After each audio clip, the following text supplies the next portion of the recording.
உபாகமம் 8ஆம் அதிகாரம் 15ஆம் வசனம். வனாந்தர வழியாய் உன்னை அழைத்து வந்தவரும்.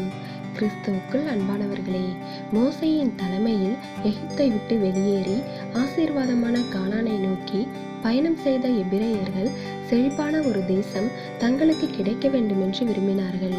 ஒரு சுதந்திரமான நாட்டில் எல்லா ஆசீர்வாதங்களோடும் வாழ்வதை அவர்கள் விரும்பினார்கள். ஆனால் பிரச்சனை என்னவென்றால், ஆசீர்வாதமான நாட்டிற்கு செல்லும்படி தேவன் தெரிந்து கொண்ட பாதை கடினமானதாக இருந்ததால் அவர்கள் அதை விரும்பவில்லை.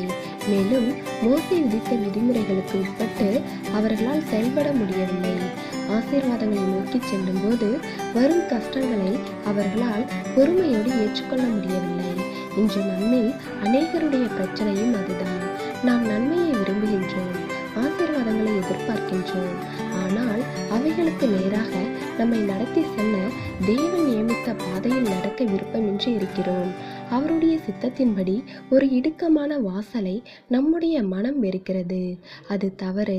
அதனால் அவருடைய கட்டளைகளின்படி கட்டுக்கோப்பாக நடந்தால்தான் நன்மைகளை நாம் கண்டுகொள்ள முடியும் என்ற உண்மையை நாம் ஏற்றுக்கொண்டு அவருடைய சித்தத்தின்படி நடத்த நம்மை ஒப்பு கொடுக்க வேண்டும். தேவனுடைய கிருபையும் இரக்கமும் நம் அனைவரோடும் இருப்பதாக. ஆமேன்.